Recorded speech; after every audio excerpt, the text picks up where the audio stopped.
Hi everyone. Today I'm going to talk about a new release this week, a couple days ago, on November 16, 2021, of Once Upon a Time in China, the first of 6 movies in a box set. But before I do, I'm going to just give some brief comments on my reaction to the UHD of Mulholland Drive. When I made my sales haul video, I only briefly commented about I think I watched about 10 minutes of it, but I then watched the whole movie in UHD, and it was just absolutely magnificent looking. It's again, my eyes are untutored, but I imagine most of the people listening to this video are probably have untutored eyes.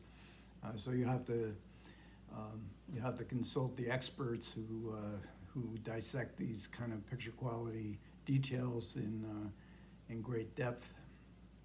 But I think most of the initial comments that I've seen on it are pretty positive. It certainly, there's lots of dark scenes, and you're able to see a lot of the detail in it. It was just absolutely beautiful looking to my eyes. If you don't have the Blu-ray, absolute must. It's a great film, as well as looking beautiful. I fell for the Silencio scene, as I always do. It's just a great scene. But I think most of all, I just get bowled over by Naomi Watts' performance. I think it may be my favorite performance of the new millennium, and one of my favorite performances all time. I mean, she really is the movie, and she it's a brave performance. She has to do so many different kind of emotions, and in the interviews and the supplements, she talks about how she thought she was going too over the top, but then Lynch assured her to keep going with it, and it's just a devastatingly powerful performance, and one I think that would entrance just about anybody. But that's Mulholland Drive. So let's get to the other new release on November 16th, which is Once Upon a Time in China, and it's directed by Choi Huck. And I'm just going to talk about the first one. That's the only one I've seen so far. There are 6 in this set. Once Upon a Time in China 1 through 5, plus Once Upon a Time in China 6, in which Jet Li, who stars in at least the first 2, maybe the first 3, he comes back in Once Upon a Time in China in America. And this is set in the late 1800s, in a disruptive period in China, and it features Jet Li playing a character called Wang Fei Hung, who is a folk hero in China. He actually existed, and this is the late 1800s. He has what appears to be a medical clinic. He's doctoring. He has all kinds of medicines and procedures, but he's also a martial arts expert, a teacher. He has disciples. But like I say, this is disruptive times for China. The dynasty that had ruled for centuries was crumbling away, and the foreign imperialists were there en masse, different countries, France, Britain, the U.S. They were all there to try to take advantage of this situation, and very explicitly in the context of the film, in order to make money. They're with capitalist companies that are going to exploit whatever they can out of this disruptive times. So we have the foreign imperialists, we have local gangs, we have nationalist gangs, we have the local authorities, and they all mix together. And I got to admit, at times I was getting confused as to who was fighting who and why they were fighting. This is in the more large caste fights, but they're all done well. I mean, the kung fu, the martial arts part of it is very entertaining, and this character that Jet Li is playing, Wang Fei Hung, he is surrounded by a group of disciples, and these are basically kind of stock figures you'll see in westerns and samurai films, but they're basically played for comedy. and the overweight disciple, the bucktooth disciple, and the comedy's pretty good.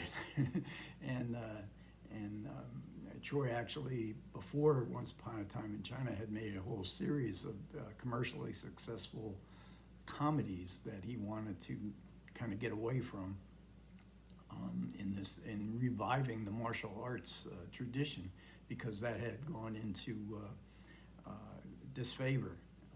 And Once Upon a Time in China was a huge commercial hit. And a lot of that is because of the nonstop action. And Troy mentions in his interview that he's an audience director, and his, he wants to fulfill the expectations of the audience. And I've noticed in just a few of the Hong Kong films that I've seen, the directors and the production, they don't want the audience to get bored for a minute. So I could have used a few more quiet moments to get my bearings, but if you like nonstop action, boy, this is 2 hours and almost 2 hours and 20 minutes, and I can't say I was bored at all at any time. I certainly wasn't bored, and some of it is so inventive. I mean, there's a battle. This is between two combatants, Jet Li and another veteran actor, a martial arts expert.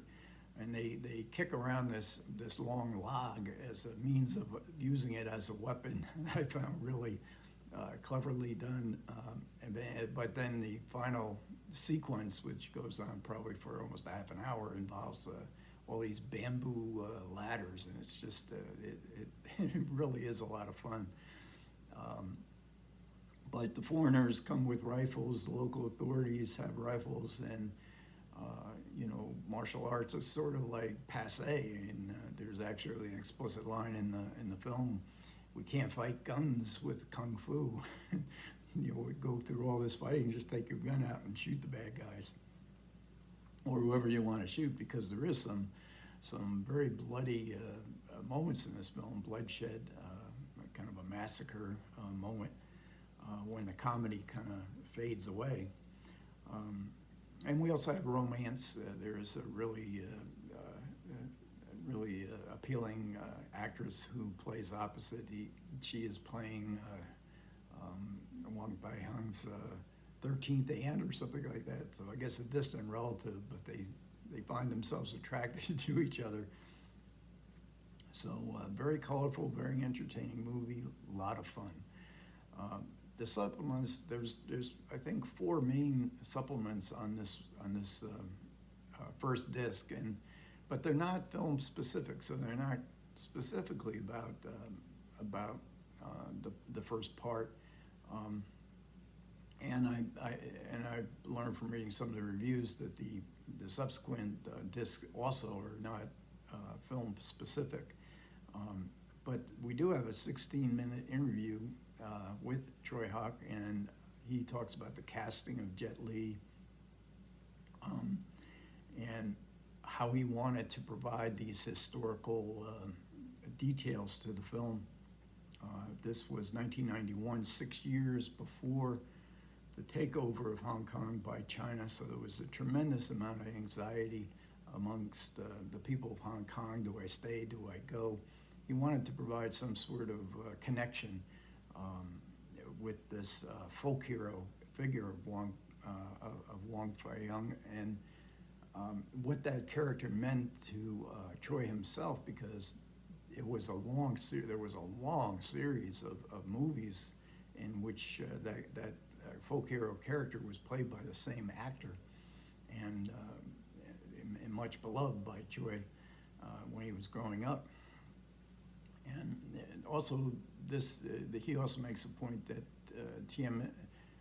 Tiananmen Square was only a few years before they made this film, so there was that additional anxiety that even though the Chinese mainland was going to leave it alone according to the agreement for 50 years, they might not stick to that. And we get a short interview with Jet Li himself, and he's an interesting figure.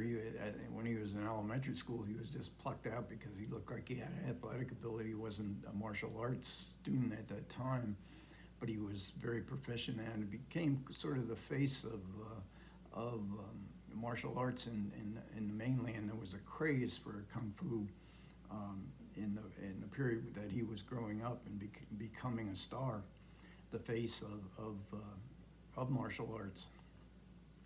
And then we have an interview with Shikhwan, and he plays the main rival in Once Upon a Time in China. In the two great fights with the log and with the ladders is with him. So we do get that man-to-man combat amidst all the other mayhem that's going on. And he is a veteran. He's much older. Jet Li was only like in his late 20s at the time of this filming.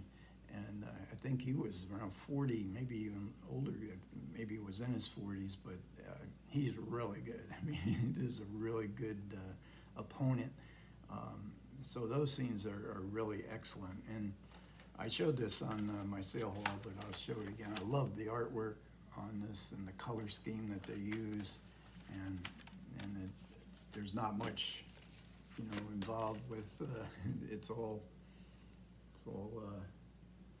six of them are on in one specific package, and then we do get a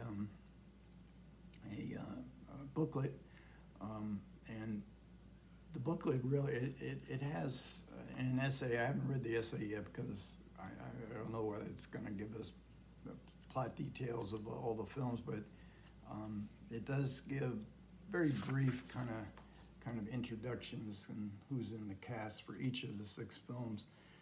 And I didn't mention Tony Raines, who does about a 30-minute piece on not specifically on the first one, but on the movies in general, and Troy Huck's career in general, how he revived the martial arts popularity with Once Upon a Time in China, and how it was always planned to be a long series of movies.